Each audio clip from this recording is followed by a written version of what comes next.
The video recording actually it probably will capture everything. It does take in the whole wide camera view. Welcome to Modern Retro, the podcast. I am Cuba. Huzzah! I am joined by Aaron, our resident Yeti, and today, special guest, we're joined by Robert. Robert, I don't know if you want me to use your last name, or if we just stick with just regular Robert with the epic beard. I don't know how epic it is right now, but Robert's good. I don't know. I always think it's epic. You always have it like it's just very like steampunkish because like the mustache twirls up and it's I love it. You definitely look like you're gonna tie some lady to the train tracks. What do you think I do for a living? Pay the rent. The rent is due. You say you're sent to enforce. It's like, go collect the rent today. All right, let me get my top hat. So I've been wanting to get Robert on here for like maybe 2 months now, to have a good Doctor Who conversation, because Robert is, I would say, the most knowledgeable, biggest Doctor Who fan I know.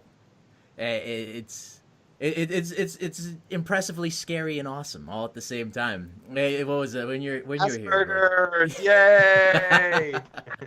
I think you were here for like for my kid's first birthday a few months ago, and we spent like 40 minutes talking about Doctor Who. Like the whole room left because That's usually what happens. Isn't that how it always goes? Pretty much. I mean, I remember a lot of Star Wars conversations ending that way. Yeah. Shit, even I can't stay in the room for those anymore. It's like, I gotta go. I go to work. yeah, exactly. So with I wanted to get this happening because it's always fun talking about Doctor Who, and then also I just want to see the good debate between you and Aaron here, because you guys have very, very, very polar views on the 12th Doctor. So I hope you have some like questions ready, Cuba. This is I have questions. I mean, this. What do you think? This is completely unorganized. I've been, like I said, I've been trying to get this going for 2 months, so of course I have questions ready. I did them this afternoon. You did prepare. Google them up real quick. Yeah, exactly. All right, well, I mean, we'll start with the first question I have is with the three of us here, we're Doctor Who fans. I would definitely say by far Robert is the biggest and definitely the most knowledgeable. So I just figured we'd each kind of give a little how we found Doctor Who. How do we get into it? Robert, you can start. How'd you get into Doctor Who? Where'd you find it? A little gem called PBS, because I'm old AF, and I used to watch Tom Baker and Colin Baker and Peter Davies on PBS when it was broadcast way back when. And then I was heartbroken when it was canceled in 1989. And then Fox was going to bring it back, and then they messed it all up. And then I had my faith in humanity restored back in 2005 when it came back with Christopher Eccleston. See what I mean about going deep? About going deep, Shit. he's Do I need to get up the IMDb? He's going into the classic Who and the movie, right, with the eighth. It was actually a TV pilot that they aired as a movie, because they were like, we just spent all this money on this franchise that we decided we're not going to do anything with, and let's air it as a TV movie. Yeah, that sounds good. So, yeah. That sounds like what Fox generally does. I actually saw something really cool at Best Buy 2 days ago. I guess, you know how they had that big fire that burned down like they lost a lot of the episodes, that kind of thing? Oh, yeah. They were able to salvage the audio of, I think it was the second Doctor, the one that looks very Beatlesy. He's got that like dome haircut. Peter Troutman. And it's all about like the Daleks. It was a little 6-part series or something like that with the Daleks, and they just recently animated it and put it on DVD. They had it on BBC America for a while. It just aired this year. They're always finding episodes that they thought were previously lost because a lot of stuff was recorded. And then instead of saying like, oh, we might want this at some point in time in the future, just let's record over it. So a lot of stuff was re-recorded over, and they've been trying to mine broadcast affiliates in like Australia that previously aired the stuff. Yeah, I know, for real. So usually that's where new old stuff comes from, is Australia usually. See, now I need to get my hands on the old stuff because I'm annoyed because Amazon has it. Like, I have Amazon Prime. That's where I watched it, and but it's only for like if you're in England. Like, American audiences can't access the classic Who. It's only new Who. So I thought Netflix had the classic Who. They got rid of the new Who, but they kept the classic Who. Probably for the British Netflix, but not the American Netflix. You might be able to trick out your Netflix so that you can get access to the UK version of Netflix. Well, I usually watch it off Xbox and stuff, and I remember seeing it like they had the two versions separate. So, yeah, I don't know. I have to trick it because I definitely want to go back to the beginning and get into that. All right, so Aaron, how did you find Doctor Who? I watch a lot of geek things, and it's constantly referenced. This like TARDIS is constantly referenced throughout the history of my life, and so I'm like, yeah, what's up with this TARDIS? And I found out it was from Doctor Who, and now it's your shower curtain. So I started watching it on Netflix, and it was like the first 2 episodes, and I was like, this is fucking stupid. Like when the dumpsters were eating people, like, oh, what kind of terrible Pee Wee Herman shit is this? But obviously I have to power through it. I do a lot of drawing and graphic design stuff, so I just put it on Netflix when I was unemployed for a little while, and until David Tennant got up. And I think you told me about David Tennant, and you're like, oh, that was so good, you got to watch it. Yeah, so it's true. David Tennant, and then I got to David Tennant's like good episodes, and I was like, shit, I'm not going to be working anymore. I just started watching it, and it's been a decent ride until recently. I disagree with you, sir. We'll get there. I came in. Doctor Who was one of those things in passing. I've heard of it, but I'd never seen it. And then, in 2005, I think it was a Sci-Fi Channel that aired it when it came back, and I watched it from the very first episode. It's just one of those fortuitous things that I just happened to turn on the Sci-Fi Channel, and the episode was starting, and I'm like, this is interesting and weird, and I just kind of went through that season, sort of the same thing, going, this is really fucking weird. and then when David Tennant came in, it was much better.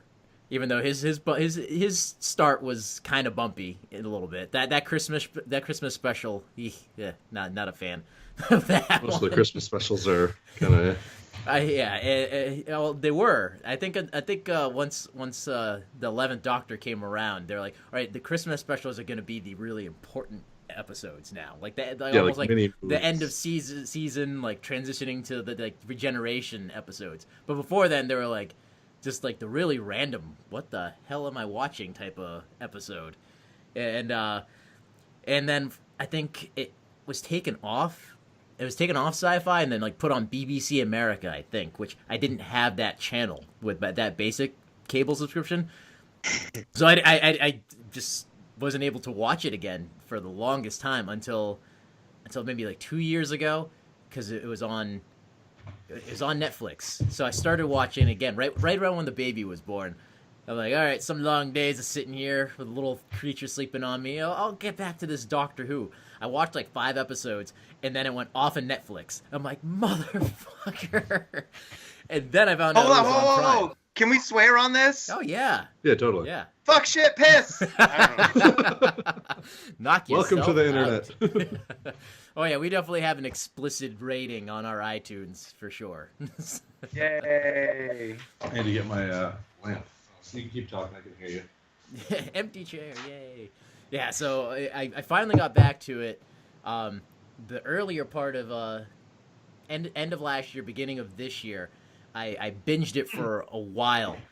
but I fell in love with David Tennant's Doctor. I love the 10th Doctor, and and this has been a thing between Aaron and I for a long time. I was like, I don't know about that 11th Doctor. He's funny looking. He's got no eyebrows and he wears a fez. I'm like, I don't know. He can never outdo the 10th Doctor.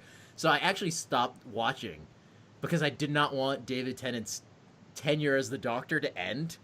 So I mean, I went maybe 4 or 5 months where I stopped watching it, and then I was like, bullshit. It's been like 3-4 years. What are you talking about? no, it was like 3 or 4 years before I got back to it. Then I started binging it, and then I stopped the binging because I didn't want it to end. And finally, I pushed through it. I pushed past it and got into the seasons with the 11th Doctor. And at first, it took a while to get past that David Tennant-ness, but it grew on me. It grew on me. Definitely grew on me. And now I'd say I'm a big fan. Cuba, would you say your favorite Doctor is David Tennant? You know, before the 12th Doctor came along, I would have said it was, but it's the 12th Doctor now. Peter Capaldi, is that how you say his last name? Or Capaldi. Yeah, I love his take on the Doctor. Let's get right into the argument right now because we're on it. So much of the internet is like, oh, the 12th Doctor sucks. He's terrible. He's rude. So much negativeness. And I'll say the first 6 episodes, I'd say, of his first season as the 12th Doctor were really rough to get through. I don't know if it was intentionally rough or purposely, because it's still that kind of disorienting time after his regeneration. But after the episode where like the moon hatches, it got wicked awesome. Like everything before that episode, I'm like, man, I don't know. I guess everybody's right. This guy's not doing a good job. The show's not quite the same. And then from that point on, it just fucking skyrocketed. And I'm like, yeah, this is awesome now. He's getting comfortable. Yeah, I'm just getting comfortable. No, it's all good. So I mean, Tennant was my favorite, but Capaldi took it. He took it, and I don't have. I'm not buying the episodes as they air. I'm just gonna wait until they come on Prime, like 6 months to a year from now or whatever. I saw the first episode of this season, his last season, and I loved it. It was great. I don't want his run as the Doctor to end. Now, Aaron has a different take on number 12 because 11 was his favorite. Can we? Oh, okay. That was my question. I wanted to know who your favorite was. My favorite. No, my favorite's definitely Tennant. But my favorite stories are with Smith, absolutely, because the 11th Doctor, well, with the 10th Doctor, he was a better Doctor. He was funny as shit. Everything he said had that comedic wit to it, and he had this like crazy kid likeness about him. But the stories were still kind of juvenile, teenage, angsty, or like WB type plot lines. But then when Smith came in, they definitely. Well, first off, I hated the fucking intro to when Smith came in because they turned it into Amy Pond's show. And you're like, this isn't your fucking show. This is the Doctor's show. Who the hell are you? But the storylines themselves got like darker and more adult. Not quite adult, but like right bordering the line where it fell into this sweet spot of great sci-fi stories. And you had your little chintzy episodes every once in a while, but then it would go back to dark and serious, and you're like, yes, the silence was amazing. Anyway, so I love the 10th and 11th Doctors, but 10th's my favorite. I think it got too dark under. The 11th did have some good stories, and there were like every season was definitely an arc, which they didn't do during Tennant's run, but it just got too dark at certain points. I'm like, man, just like lighten up, the Doctor. And he was fairly lighthearted, but the tone of the series definitely took like a more ominous turn that I wasn't a fan of. I like the dark, like this bright childlike man in a dark fucking universe. Like I like that kind of tone. I don't know. So. Fight. As far as fight. Okay, so hear your thoughts. The Doctor in this household My stepdaughter she's in love with the 11th Doctor. She loves the 11th Doctor. She's got like a cardboard standee of that guy and a poster. So Does she we're like him because he's cute? I don't know. She might be attracted to Ginger. She's 12 years old. I don't know if she knows what she likes. Tennant is cuter than Smith. Come on. I don't know. I can't get into a little 12-year-old's head unless I play Walking Dead 2. But so we were excited for the 12th Doctor to come. Like, yes, like we finally get more Doctor Who.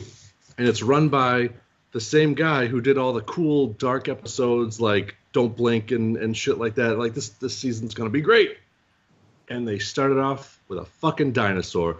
Dumpsters could have been eating fucking kids again. It was that bad. And I was like, what? No. I hope the next one gets better. And that entire season, I hope the next one gets better. And it never did. It did after episode 6. No. That's... What was your favorite Doctor? So I'm just going to take it back old school. My favorite Doctor is Tom Baker, who was the 4th Doctor, the guy with the scarf.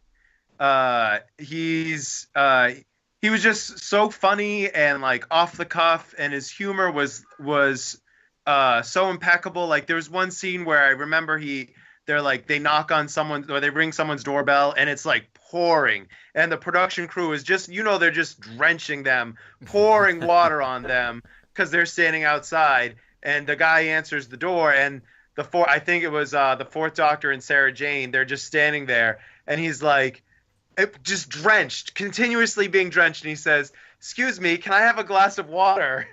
And it was just, his timing and delivery was perfect, and that was like in everything he did. And then he could just switch from one joke to one moment to completely serious the next moment, and it was perfect. And I just loved him for every interaction that he had with every person. He was threatening with the people he needed to be threatening with, but he was caring with the people that needed caring, and everyone else he just made jokes about, and it was great. I do love the 12th Doctor. He is my second favorite.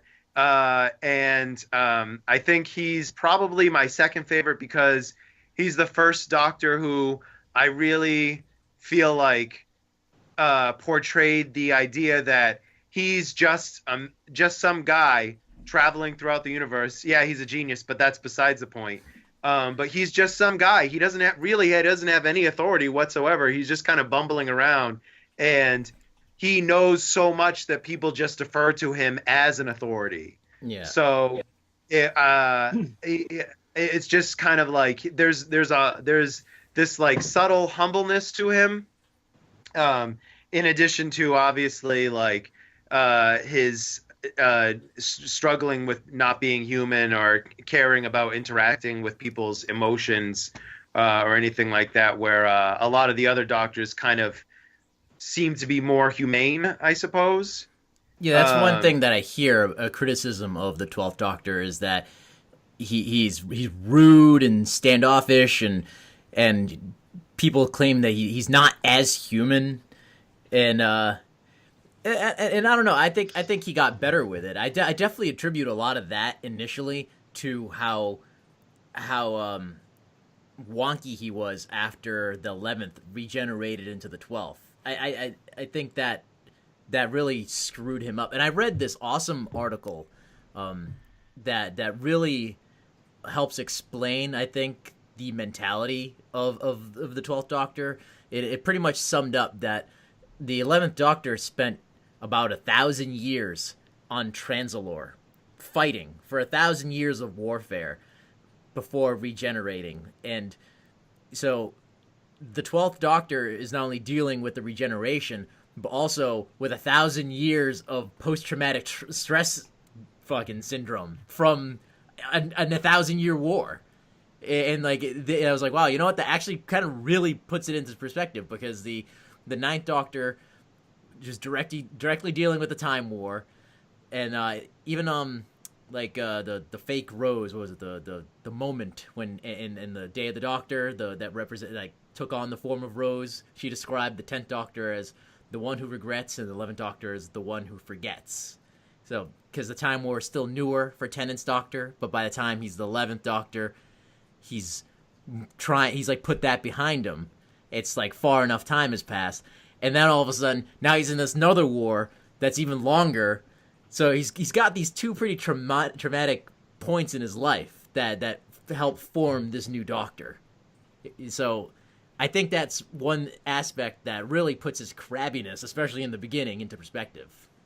So as far as the 12th Doctor, like his crabbiness didn't bother me. Like I wanted to see a crotchety Doctor. Like when they announced Capaldi, I was excited. I was like, "Ooh, we get to see like an older Doctor. That'll be cool." Because we've had instances of like that older dynamic of like a time traveling just grump. Like I mean, Doc Brown, for example, he's a good example of just that. Like, "Oh, we gotta go." Like even if you just put the grumpiness to that, that's Doc fine. Brown wasn't a grump. What movie are you watching? He was always a good grump. Yeah, are you confusing Rick Sanchez with Doc Brown? Yeah, Doc Brown is the only time Doc Brown was a grump was the Libyans. I think you're thinking of Back to the Future 2 a little bit too much. Back to the Future 1, he's kind of a crazy scientist man who's on the surly side.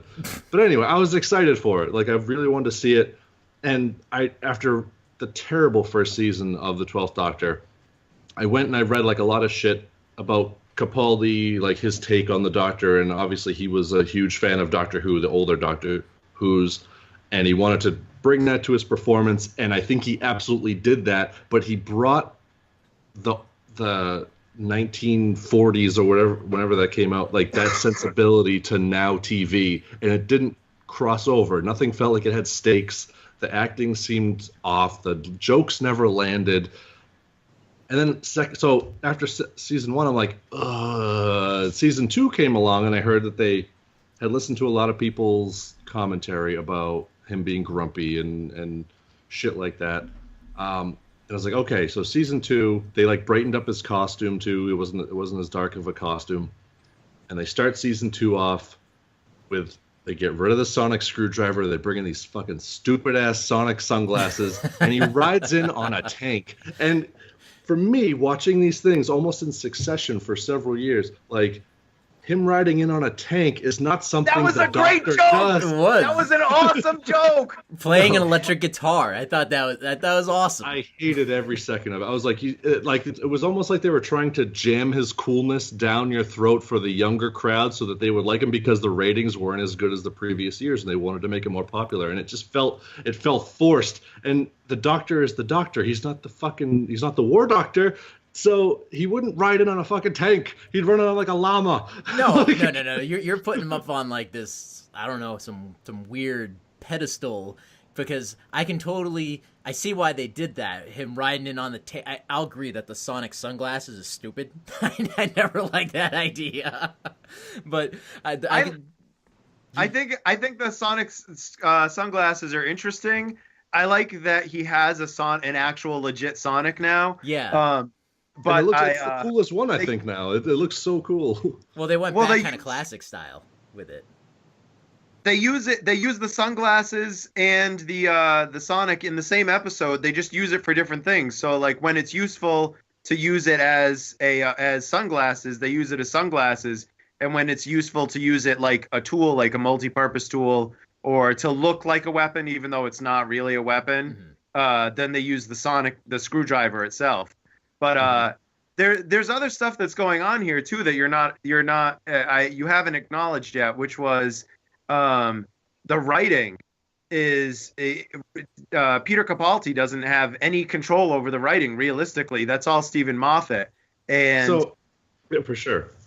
The writing. So again, as this was going on with the second season, I didn't like either. And me and my fiance Courtney are both like, oh, we look at each other every time. We're like, do we want to play it? I mean, we got to get through it. He's gonna die sometime. So, right. So we get to end of the season 2, and I'm like, okay, there are so many questions that we had from the 11th Doctor. There's the fucking the Impossible Girl. There's why he has the fucking face of the Pompeii episode, like that actor. And yeah, but they it came to a point. Well, again, they did a little, but after such good writing and everything had such good arcs for the 11th Doctor. They just did away with that for the 12th Doctor, and they didn't sufficiently explain, or at least in a good, fulfilling way, explain the Impossible Girl, or explain his face. Yeah, it reminds me that I can't save everyone, or that I'm supposed to save some people, but not, like, that's the stupidest fucking thing. You should have lost your goddamn memory, or, like, went back in time and you were living in Pompeii for a while, you met the Doctor. Like, that would have been cool. That would have been something. I think you're asking too much. You're asking too much. I thought that was a perfectly fine explanation for why he has that face, as a reminder to himself. Peter Capaldi, I now have no problems with this Doctor, or as the actor himself anyway. It's the fucking writing. I figured it out because once we started this season, every episode, I'm like, why couldn't this be him from the beginning? It's so good now. He's such a good Doctor, because the writing got better. They fucking kicked Moffat to the side and said, hey, fucking new writers or something here, because Moffat's still in control, though. Right now, Moffat is still in control. Have you liked this entire season? So far. Oh, all right.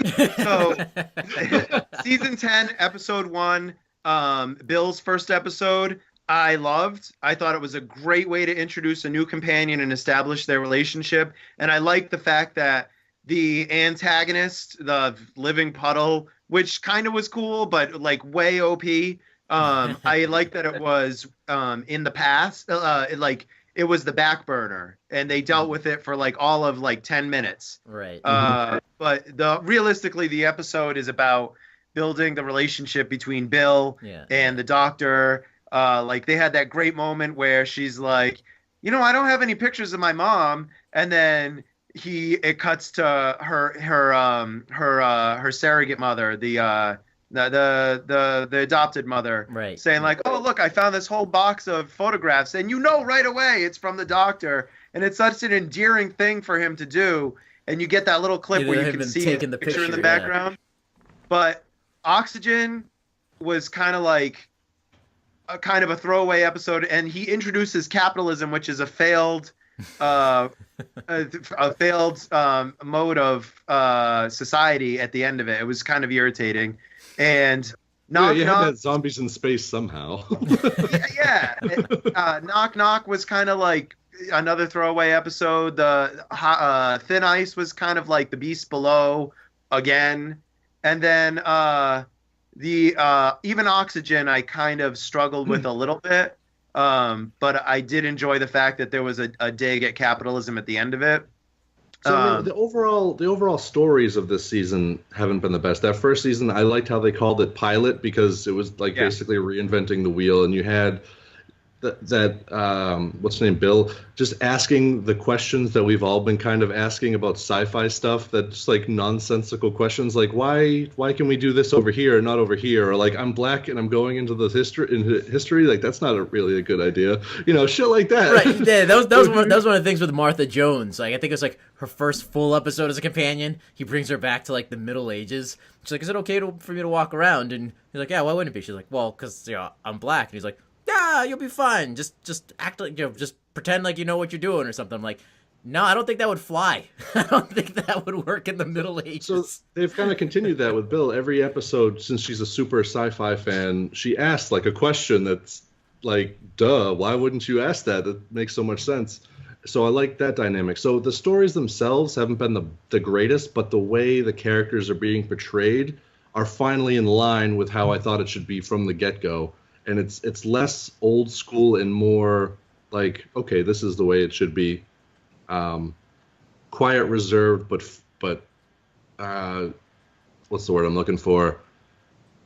It has a point. Like his character has a point and that moral code, and it doesn't seem like he's just meandering through each episode all grumpy or. I've only seen the first episode pilot. Is Stephen Moffat throwing like giant plot holes in everywhere like he likes to do? Because man, especially through the run of the 11th Doctor, some goddamn plot holes in that. Like the TARDIS could fall into that fucking thing. He's notorious. So like, you want to talk plot holes? We could do a whole episode about this. Like in Turn Left, when the trickster insect thing that was on Donna's back, that made it so she never met the Doctor. Right. He died before season 3 happened at all. So what about when the Carrionites, when the Doctor and Martha go back to Shakespeare's time? They didn't stop that. What happened to the Carrionites? Did they take over London and they just killed each other off? Oh, guess what? Remember when they went back to Pompeii and they stopped those lava monsters with Donna in the second episode of season 4? Oh, guess what? They never stopped They never set Pompeii to explode. So what happened to those lava monsters? When they went in season 8 episode, no, season 9 episode, I can't remember. Listen, the one where the 12th Doctor and Clara, spoilers, Clara's boyfriend Danny Pink has just died, and she's like throwing TARDIS keys into the volcano to try and get what she wants. And he's like, okay, let's go find Danny. And they go wherever their timeline intersects, to the point where they meet one of Clara's ancestors who looks just like Danny Pink. His name's Orson, and he's a time traveler in the future. What happened to that? If Clara's dead and Danny Pink is really dead, then how can they have babies? You know, like, these are plot holes you could fit 1,000 TARDISes in. No, absolutely. That's and that's one thing that really pissed me off with Clara. I liked her as the companion until she stuck around with the 12th Doctor. Then I'm like, what are they doing with you? You're not even the same person anymore. She became like a cool character, and then she went into like a whiny little brat. They gave her a boyfriend, and she was like, I don't know, like, got domesticated, for lack of a better word, and she just became very not interesting, whiny, complainy. And he still called her the Impossible Girl. I'm like, no, you know what the Impossible Girl would have been? When she jumped into your time stream and you never recovered her, because that was her destiny. Like, that's what's supposed to have happened to her. Like, I mean, that whole thing stopped making sense. Like, he should not have been able to go into his own time stream and recover Clara. He should not. And that whole episode just is complete fucked up, because, like, his tomb on Transalore, that's another plot hole. Does that exist anymore? Because he regenerated, so he didn't actually die on Transalore. So Cuba, wibbly wobbly, timey wimey stuff. Wibbly wobbly, timey wimey plot hole shit. Yeah, and it sucked too, because Clara was hot. I wish they did something with her, because she was wicked cool in the like her entire beginning of her run. She was that sassy friggin' adventurer like person, and then afterwards. Yeah, that's what I think that was the appealing part of her character, besides her being attractive, is that she wasn't like Martha. She wasn't in love with the Doctor. She Martha was pining for the Doctor. Rose fell in love with the Doctor. Amy was a bitch to everybody. Donna was also kind of. Donna was awesome. Nah, I didn't like Donna. Everyone loves Donna for some reason. I thought she was. I liked her. I didn't like Donna as a person, but I think with her and the Doctor, I think went together well. They did a good job of doing we're just mates thing. Like that was a good dynamic. Good. Yeah, like a good comedic dynamic. But every time she was on, she had that shrill. Couldn't deal with it. But Clara, I liked. She had this strong, independent. Like, this is fucking weird, but I'm gonna go with it. And I'm not going to be intimidated by whatever you're doing in this. Like, and that all went out the window when they gave her the boyfriend. I think that's why they killed the boyfriend. To be honest, that's like the feeling that I get. And then just her death, it kicked me in the feels. I was like, oh shit, she's dead. She's actually dead. And then they bring her back, and she becomes an undead Time Lord. Like. So she's out there still, potentially, for eternity until she feels like dying? An episode? I don't remember this. Arya Stark, mind you. She's running around with Arya Stark. That's right, yeah. You don't remember that, Aaron? No. It was it was at the end. Maybe was that one of the Christmas That specials? was in Heaven Sent I season remember, 9, I remember the crow episode taking 12. her life essence, but Yeah, and after don't- that, when the Doctor finally gets back to Gallifrey for the first time since the Time War, they use some sort of technology to take her out of time, like at the moment of her death, to ask her a question. But he tricks I them. missed an episode then. You missed Fuck. an episode because it's fucked up. She essentially she makes him. They escape Gallifrey. She makes him forget her. Well, don't tell me. I'm gonna go watch No, it. no, Jesus this is Christ. spoilers. Spoilers, because and the episode ends with It's her. a good episode. Let him watch it. Let him watch it. We already spoiled the ending. You won't, by the way, spoiler Good alert, sure. you won't like the ending. Yeah, the ending's fucked up. Another plot hole, unless they bring it back at some point. Like Well, that's Game something of Thrones that is they have to- ending, so I mean they got to bring back the Starks girl, so she's got to come back for sure. Unless that's in that episode and I It missed is it. in I that don't know. episode. God damn it. Shut up. I didn't like how that episode ended. I did like that because a lot of talk about the next Doctor. People are saying like, oh, it's gonna be female. I know they're saying that the girl from Bubblegum, Chewing Gum, whatever that is, was a potential Doctor in the running, which I'm fine with. I think that'd be awesome. And they totally established in that episode that a Time Lord can come back as whatever because he shoots that Time Lord who's an old white guy and he regenerates into a middle-aged black woman. So it's like, it's totally possible. Like that right there, when I saw that, I went, oh, they're totally setting up for the 13th Doctor to be a woman. Whether she's black or white, I don't know. But I will almost guarantee the 13th Doctor is going to be a woman because they've been really, with Missy, the Master becoming a woman, I think they've been really pushing that the Doctor can be a woman thing. Can we talk about Missy for a moment? Let's talk about Missy for a moment. So I love Missy. She's my favorite Master. Michelle Rodriguez is impeccable. If I ever meet her, I don't know, I'll just explode. I don't know. But it's a little sexist for her to say, and I know this isn't the actress writing this, but for her to say, I couldn't very well keep calling myself the Master. Fuck that shit. She can be the Master of whatever and still be a female. Females do whatever they want. Right. She can be the Master and she can call herself the Master. Is that the actress saying that or the writing staff? The character said it. Yeah. The fucking writing. Yeah, so- Goddamn writing. But If she she's wanted to be- been amazing. I mean, if she wanted to be technically correct, she could have called herself the Mistress. You know, it's the no, I agree. I don't know. I agree. I definitely don't think that the Doctor should be a female. You I definitely don't think Why? so. Why? I don't.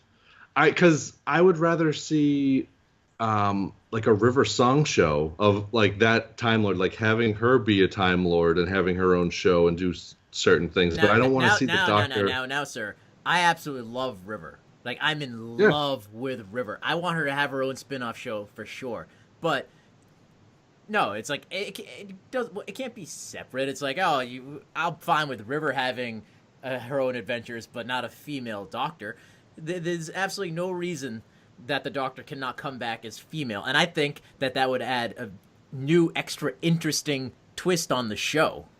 Well, see, that's Let me just ask it. a Like, question. yes, the Doctor can come back as a woman. I don't see it potentially as a problem when it actually does happen, but I wouldn't want it to be like this next season because it would feel again like he's coming in on a fucking tank, just throwing it in your face. Here's like, we're making it a woman this time. That means like us. But they've been like, setting that up for seasons. Since Let me just ask one question.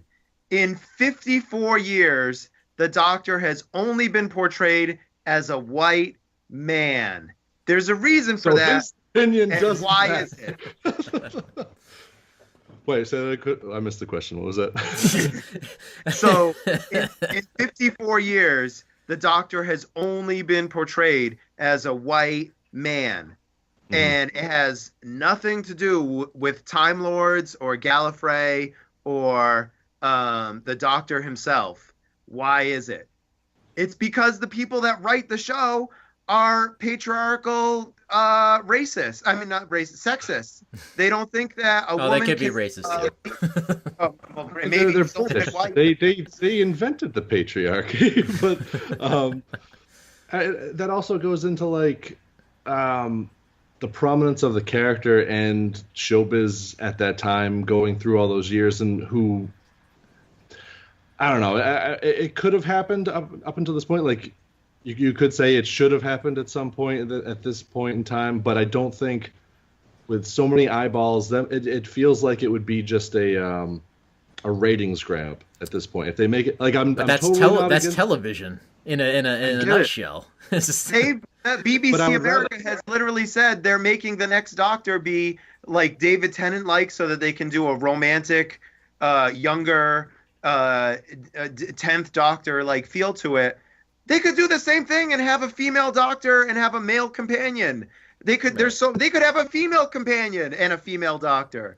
I think it comes down to it should be a black female in a wheelchair Doctor, and we'll enjoy it. We'll watch the shit out of a sonic wheelchair. Sonic wheelchair.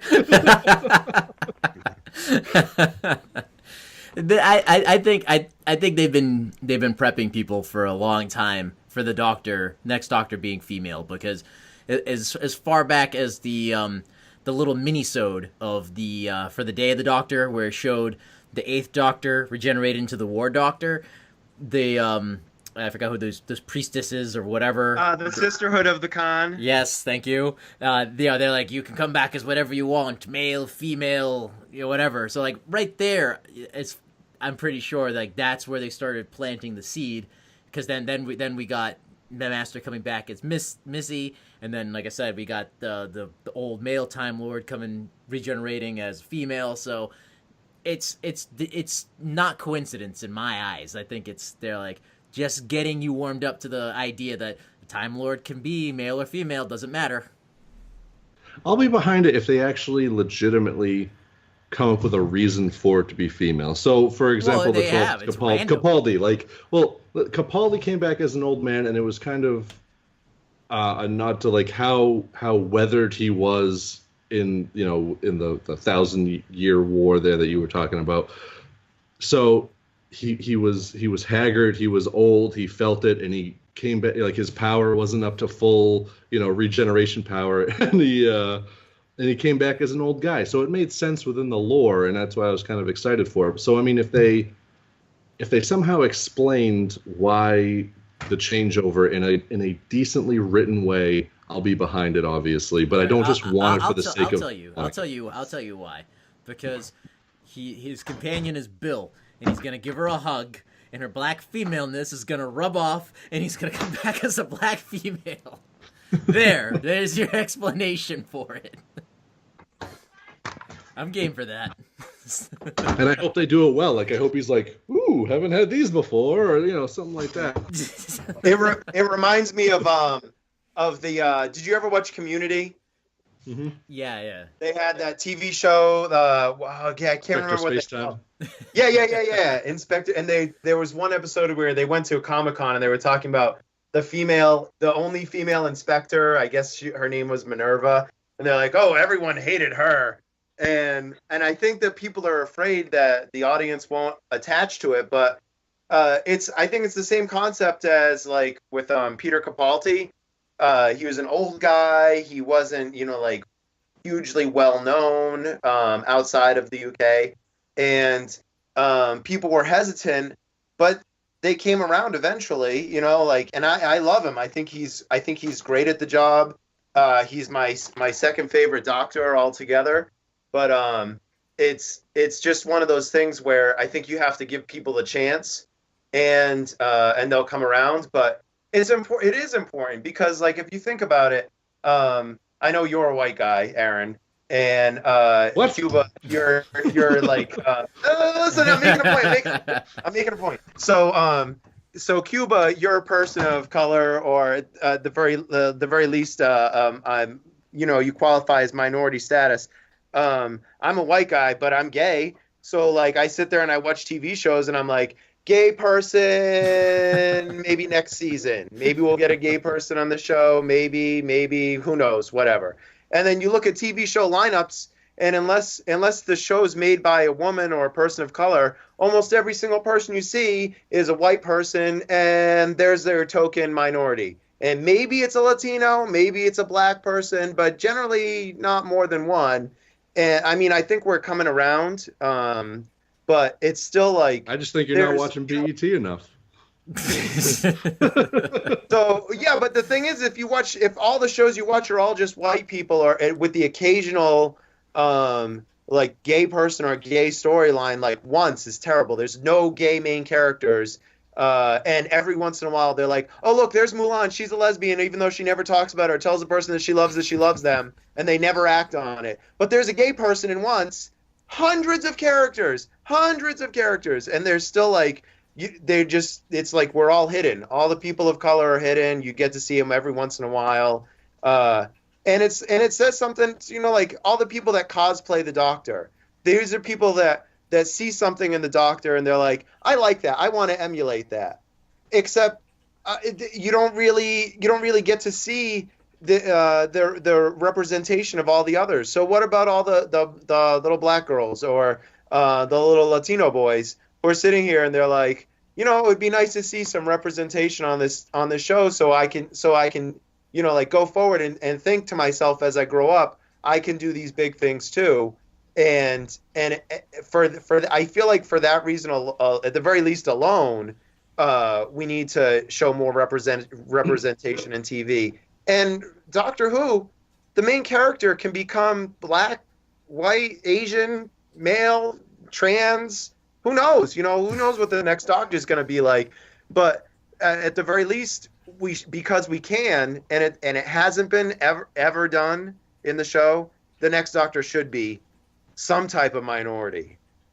Yeah, I'll agree with you there. Yeah, like especially if the show's got to continue. Essentially, I mean, for another 50 years, it has the potential.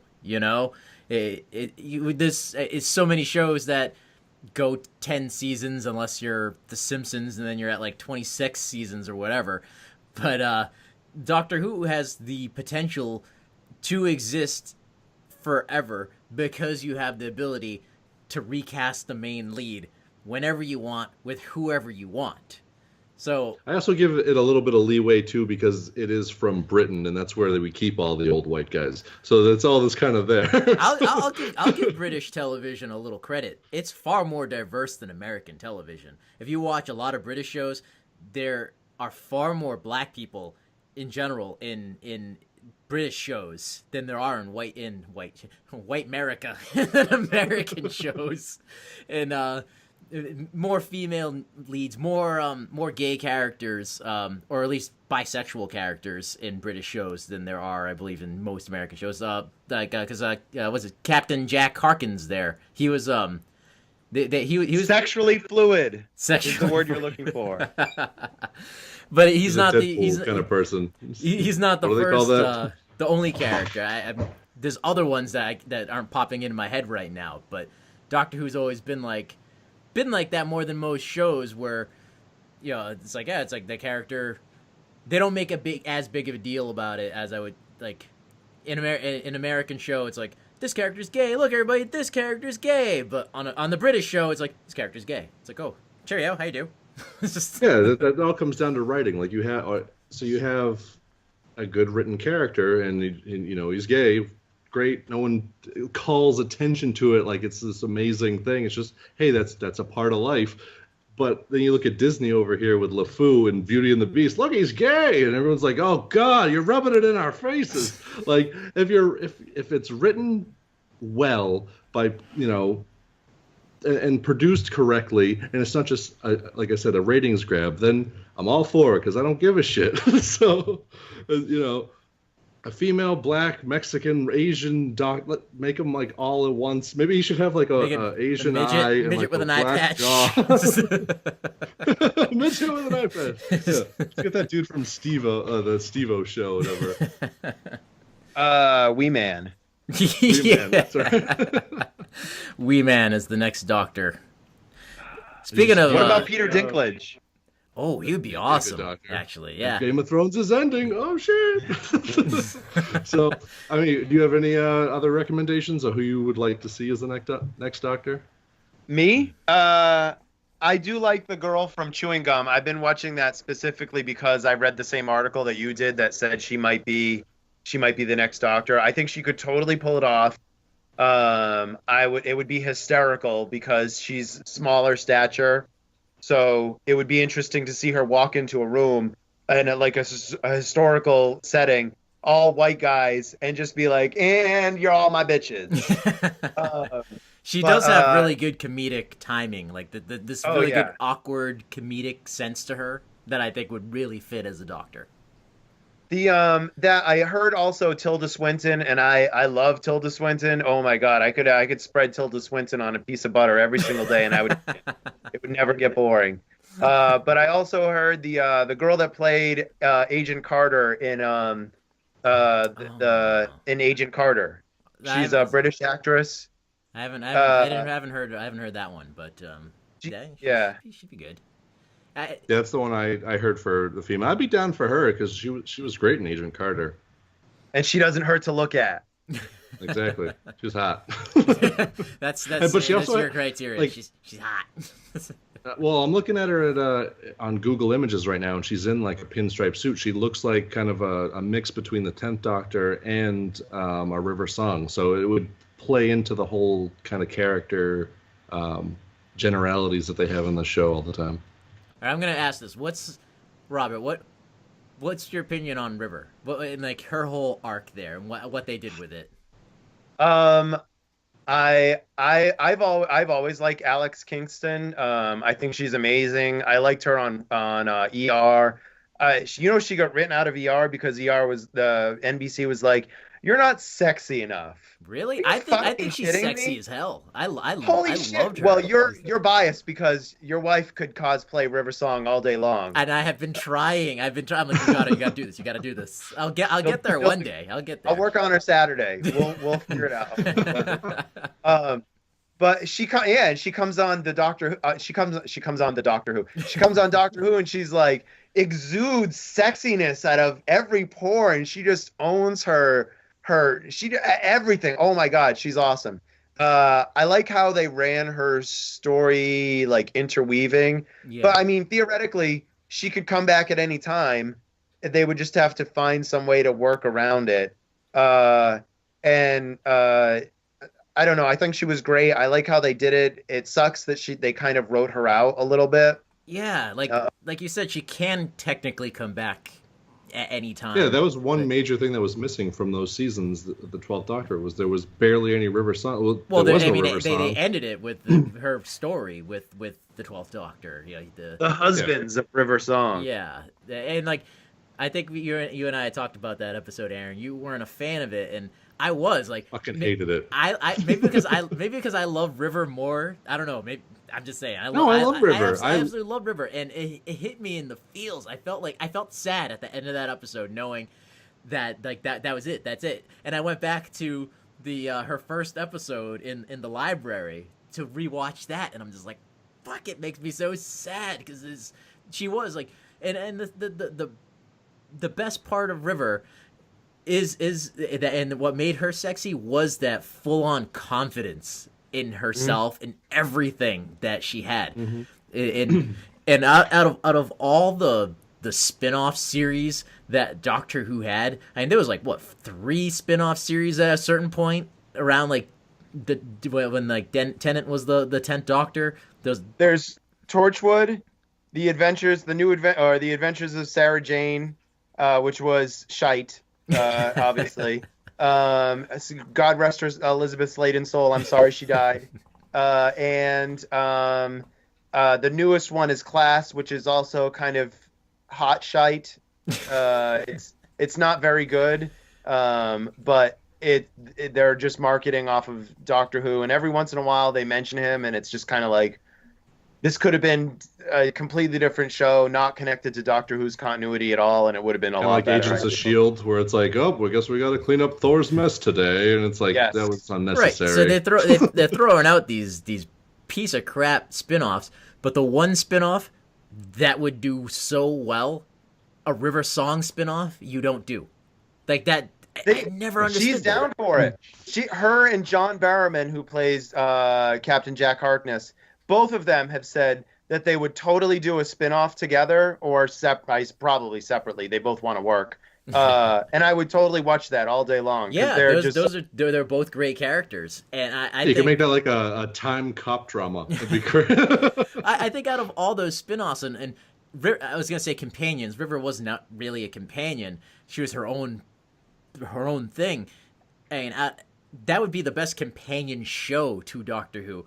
I wonder if they like just never went with a River spin-off because they're afraid that like it'll take like viewership from Doctor Who or something, because that would have been great. That I'd be glued to that, because that would be River was the best. She's probably one of, besides the Doctor himself, River is my favorite thing in Doctor Who. There's probably some ownership, like character ownership, which is keeping them from doing it. It's like the same reason why K9 only comes back like once every blue moon, because the people who own the rights to K9 are just like, nah, we don't want them used all the time, and if you do use them, the fee is exorbitant. So there probably is some of that. There's also the fact that if River Song did come back, they'd have to find her a way to work it in so that the Doctor could show up every once in a while. Otherwise, why? Well, I read that, I guess they in the radio dramas that she's like recorded radio dramas where she's actually gone back and met pretty much every other version of the Doctor, but has like wiped their memories. So that's why Tennant doesn't recognize her when they first meet in the library. So, I mean, they could do something like that. I noticed the show has definitely gotten pretty good at bringing the older Doctors back with the mix of like stock footage and CGI. And I didn't see it. Maybe you did. Maybe you saw it, Robert. But the BBC movie where the fucking dude from Game of Thrones was the first Doctor. They like made it was like a movie about the dude who played the first Doctor. Yes, he looked like the first Doctor. I don't remember that. The guy that played Filch on Harry Potter. Yes. Yeah. Yep. He was in season 8 where the dinosaurs on the spaceship. Oh shit, that's right. I don't know what I was gonna say other than that factoid. Other than just throwing out wasn't that movie like knowledge. Did that movie have like a thing where the Doctor knows that that's a movie that exists and it's like an act, like I don't know. No. It's not actually a Doctor. It's just someone who's playing the Doctor in the actual Doctor Who series. No, that was those were the Peter Cushing movies. I heard that like aren't canon, but like they're canon as in like they're movies that were made about the Doctor in canon universe, but they're not actual adventures of the Doctor. Okay. Where the movie that I'm talking about is like a BBC movie about I believe the actor who played the first Doctor and whatever the story is behind that. But they made him really look like it, so they could definitely do something like that if they were to do like a River spinoff where if you needed to incorporate a Doctor, you get someone who really looked like him, use stock footage or something like that. But God so you guys both damn it, give me more River Song. Farewell? Yeah. Well, I haven't talked about the Husbands of River Song yet. So my favorite part is when they're like, oh, use River and you'll get the Doctor, and she's like, bullshit, he's not gonna come if I call him. And she's just going off. Meanwhile, the Doctor's just standing behind her like, River, and she's like, scan the whole parsec, funny clothes, 2 hearts, he's not here. And the guy's like, he's probably already in the room with us. And she's just going off on this whole thing about how she loves the Doctor, but he never loved her. And then he kind of gets her attention. She turns and she looks at him all frustrated, like, ah. And then he's like, hello, sweetie. Yeah. And my heart just melted. It. So, there were things that I had issues with, but it had its moments like that one, obviously. The fucking overall plot of it, like, I feel like I was watching Big Bad Beetleborgs when she's trying to get the friggin' thing from the robot man. Like, what is happening? But that was right so now? Doctor Who. So just this big, ridiculous dumb, weird villain is such a Doctor Who thing. Exactly. It's old Doctor Who. It's fucking season 9 Doctor Who. Oh, I mean, the 9th Doctor Who. It's just so dumpsters eating children Doctor Who. I can't take it. I need like the it should have been a personalized story. It should have been well written. You could have had that same moment, but in a very more like adult or that line of just storytelling. I don't know. I think you're. I don't know. I don't know why you like your Doctor Who with like too much realism and I said, darkness in it. The 11th Doctor hit a sweet spot for me. The 11th Doctor hit that dark. It's not too dark, but it's still in a dark universe. The 11th Doctor was so dark that my 8-year-old will no longer watch Doctor Who because the silence scared the shit out of her. Whatever. Some kids gotta watch The Labyrinth. Okay, it hit that like dark tone that I love, and I don't know. It was like it was growing up with me. The stories evolved into an adultish show, and then it just threw you back to 13, and you're just watching Nickelodeon, and I couldn't do it. What's your favorite episode, Aaron? Don't Blink, for sure. Because it was that horror movie, and it dealt with the Doctor, but it was just a tale of the Doctor, not following him around the whole time. And it was just like a very cool departure of where you could go with this show and tell an intelligent story while still having it be like whimsical. Cuba? I think it might be the two-parter with the library, where River came in, and because that was like a really good, compelling story, and it had the dark elements to it without being too dark, and introduced River, this awesome character that you don't know anything of, but you're like, I need to know more. Like, what is she talking about and everything? And it had Tennant as playing all the aspects that he's really good at playing, the whimsical, I'm having fun, but then when it's serious, like he was really good at doing serious as well. So that's one of my favorites, I think, because it definitely had everything. I mean, even to the point of like with the slight bit of cheese. I wish they'd bring back the Vashtinarada. That'd be nice. It even had the slight bit of cheese with when like the skeleton falls into like the plastic helmet. It's like, oh, they got that from like a Halloween store, but I loved it. I love it. I love it when they throw in the bit of cheese. That's why I didn't hate the giant robot Power Ranger guy in The Husbands of River Swan, because that is just so Doctor Who. I like that the science fiction element of Doctor Who, they fucking go big. They like, whoa, this is this too ridiculous? No, paint it pink and make it more ridiculous. That's just like, I feel their philosophy on so many things in that show, and I think that's part of what gives the show its fun and charm. I think also every episode with River Song feels like it has stakes. It feels very serious. And then this one just wasn't that, and it was her last adventure, supposedly, her farewell. So I expected it to be that plus. Yeah, but they got to spend one night together for 24 years. Party bonus. What's your favorite episode, Robert? So I'll do two right here. My favorite River Song episode is the Pandorica Opens, and and consequently also Big Bang 2. But because I love River Song, and seeing her make a Dalek beg for mercy is fucking awesome. She's so badass. It's not even funny. And but my favorite episode was a one-off, season 4. Midnight, the one where they go to the planet, the Diamond Planet, and Donna stays at the resort, which is under like 3 feet of extonic glass, so she doesn't get burnt up in the atmosphere. And the Doctor goes on that cruise, and there's like something knocking outside. It was like an isolation, alien kind of feel to it, very claustrophobic. Yeah, and it was like, it's the one time I've ever felt like, holy shit, the Doctor might die. And I know he's not.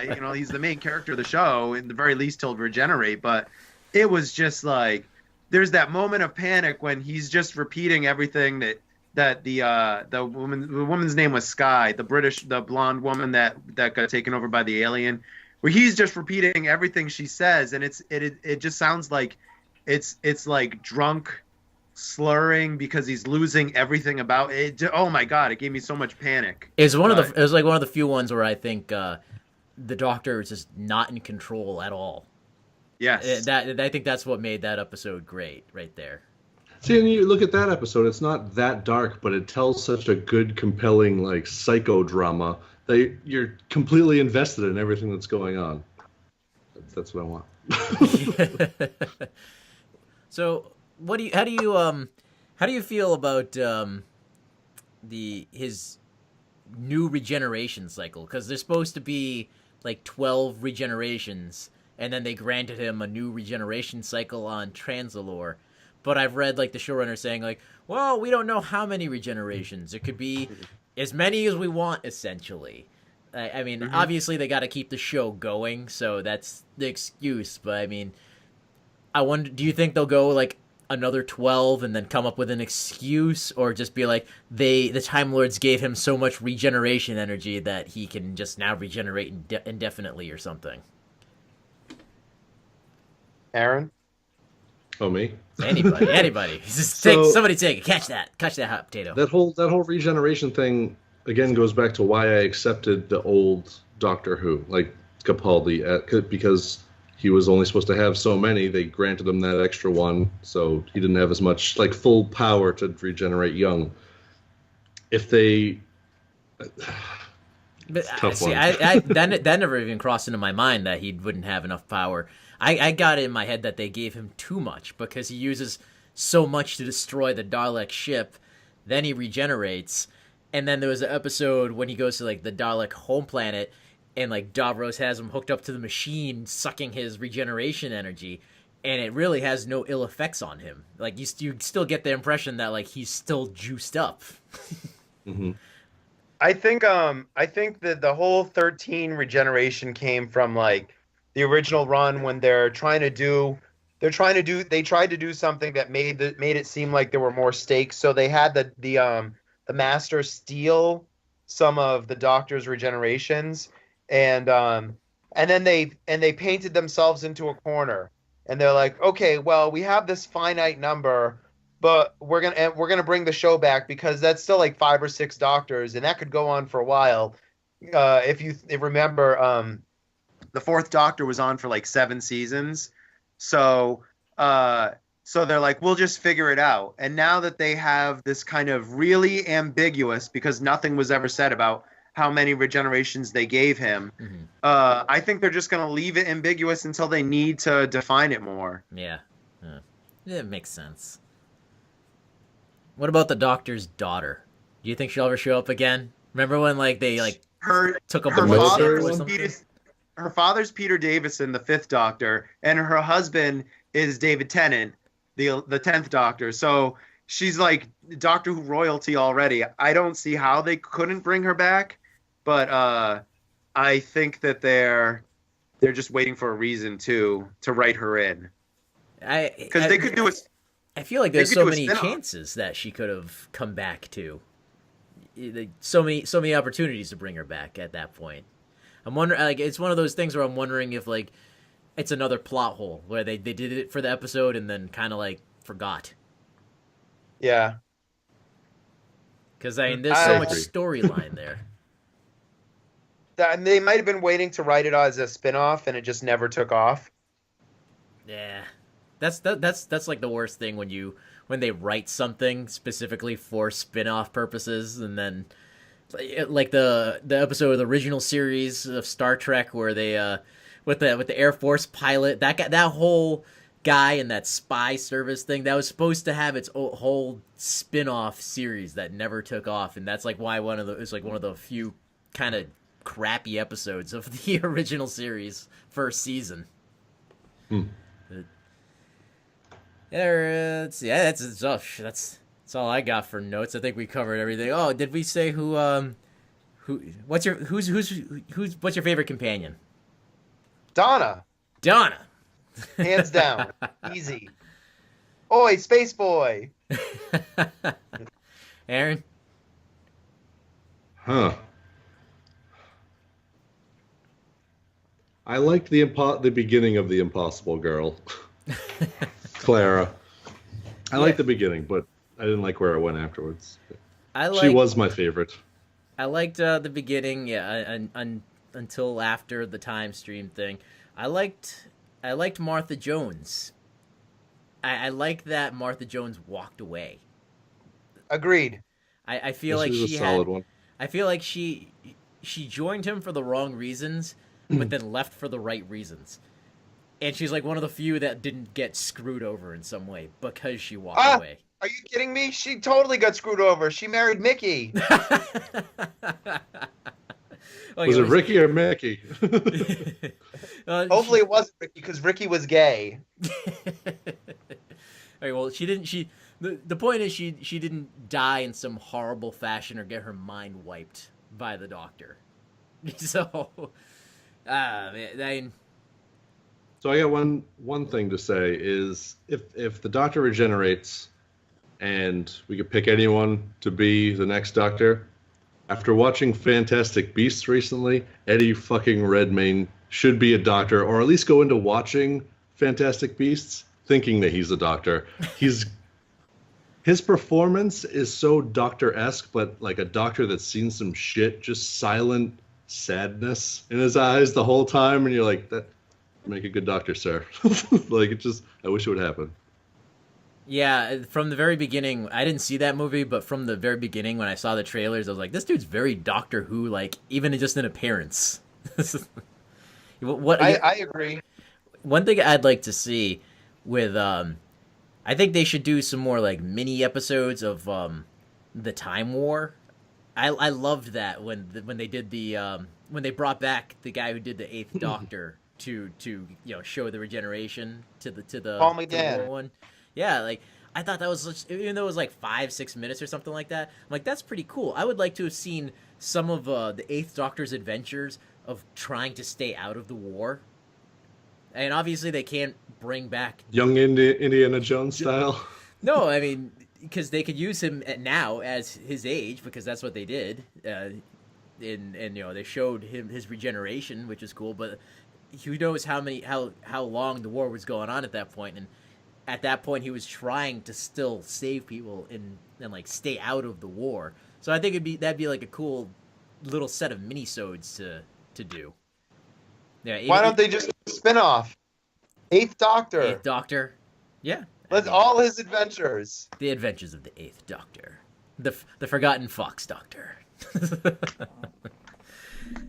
Alright, well, I think that's it for the Doctor Who-isode. Anybody have anything? Because I think we can just kind of keep going on and on about this.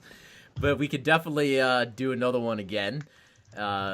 Robert, you're welcome to come back whenever you want for any topic that you feel like joining into. I can let you know what we're going to talk about. I'm super nerdy. I've been around. I seen some shit. I saw Labyrinth and the Dark Crystal in the movie theater. Jesus, that is old school. What do you think You're about ready for the Netflix show. what do you think about the Dark Crystal prequel that's coming to Netflix? My basement just flooded.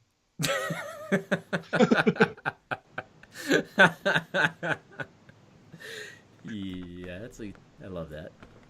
I love it. That's the best reaction I think I've heard to that. And Awesome. like, See a Labyrinth one, but Pixies and Kathleen Makepeace. Yes, yes. Cats are freaking out because they've never heard me make that voice before. He's speaking in tongues. Run! Is there any final thoughts? Anybody on any Doctor Who-ness? I'm looking it up on canistreamit.com to see if it's like available anywhere. You can buy it. I know you can buy it on like Amazon, and I think On Demand allows you to buy it. But it's like, if you're gonna buy it, why not just buy a copy of the DVD? Yeah. I don't like buying things per episode. Like I think I got all of the Doctor Who, the 10th Doctor for like $30. The whole all the seasons. Occasionally, you'll find good deals like that on Amazon and shit like that. But I just looked it up. I don't think you can stream it anywhere else. That sucks. Yeah, well, I have to find some way to hack into BBC, Netflix, or something like that. Just get Firefox and get a VPN. I'll say this. So the Netflix, we had Doctor Who until season 9. At season 9, Netflix said they pulled the plug. They said there's no more Doctor Who. This being said, I think they took it off because they knew we were going to have a year without Doctor Who, which means a year without new material to draw Netflix viewers in. So they're like, all the Doctor Who fans, they're like, there's nothing to draw them in with new content. So let's cut off Doctor Who for this whole season. So season 9 never got aired on Netflix. And season 10 just came back. So I think at the end of season 10, probably right before they're about to start season 11, Netflix will bring it back, and we'll have all of the, maybe not classic Who, but we'll have like from 2005 current back on Netflix, because they'll be realistically season 9 and 10 will be on, and that's all new content plus all the Christmas specials that were. I think they need to just put all the classic Who out there, because there's so many people like me that have not seen it and want to see it. So I mean, might not have like brand new content, but you have nearly 40 years of new content for people who waiting for the brand new content to come out. I think that's just bad marketing on the their new part. season was coming out for when the new season was coming out for 11. I went back and watched like some of the classic Who, and I only got through like the 2 episodes of the first Doctor that they had on Netflix, and then it brought you into the second Doctor with no explanation as to the regeneration or anything like that, because those episodes were lost. And then like 4 episodes into that Doctor, but I was like watching it in between those seasons. Yeah, I'm just watching clips on YouTube as I can. That's my classic Who. Yeah, is the extent right there. And I just access my memory files. And I'll definitely say that I definitely have enjoyed what I've seen of the 4th Doctor and his "Would you care for a jelly baby?" I feel that's something they need to bring back to a newer incarnation of the Doctor is offering jelly babies to people, because I think that's just awesome, and he does it in the most like tense situations. He said it in the Rebel Flesh, when the Doctor, the Flesh, that's what they called it, made an 11th Doctor. So there was the 11th Doctor, and then there was the Flesh Doctor. And as the Flesh Doctor is kind of solidifying because it's made up of this white goop, Right. He says they use the audio file of the 4th Doctor saying, "Would you like a jelly baby?" I don't remember that. I missed that. Cool. Go back. It's a good episode. Cool. Well, guys, I've enjoyed this. I think I might have to go watch a couple of episodes of Doctor Who before I go to bed tonight, because this has been the Doctor Who special of Modern Retro. We've been joined by Robert, our Doctor Who expert, like literally impressively the Doctor Who expert, who's just recalling by memory. Seriously. Asperger's. You can find us on the interwebs at modernretro.com. Aaron, tell them about the mystery box giveaway and how they can get it. So if you like, comment, subscribe on all the things, you have to do all those things, like, comment, and subscribe. But then you have to email with the name that you used, and you'll be entered to just win a box full of the stuff that we don't want. Wow. From all of our other boxes. People totally, you totally just we made call that. Here, you throw this away. You totally made that can sound absolutely non-appetizing. things. Yeah. Some great stuff like some pop vinyls and other various things that we got in our loot crates and nerd blocks that didn't quite connect with us, but they are still cool and still quality. Yep, our mystery box costs you no money. It's iTunes. You have to go to iTunes, not just Oh, anything, iTunes. anything willy-nilly, Aaron. You have to go to iTunes, leave a rating and a comment, and then email us at modernretrocast@gmail.com what username you used on iTunes, and we will pick one of you randomly from the email list. Okay. Thank you for everyone being here. Wait. What? So, if this is coming out Monday, head on over to the YouTube. We got a new unboxing from Smuggler's Bounty, and this is the first ever dual unboxing where Cuba and I do a thing. We're video casting the box, but then also Wednesday, the Stanley Box 2 comes out, so we're gonna unbox that one. Also a dual unboxing. I got this shirt in, my Modern Retro Guardians of the Galaxy Star-Lord shirt, so check that out over in TeePublic and help us fund this bitch. That's all I got. Right. There is new stuff up on the TeePublic. The new updated official logo, decals, t-shirts, mugs, and like a cell phone case. So go buy our swag. I think it's on sale right now, $14. Shit. Looks good. Thanks. Copyright Donna Noble. Thanks, Robert, for joining us. Aaron, we'll see you next time. Everybody have a good night. Later.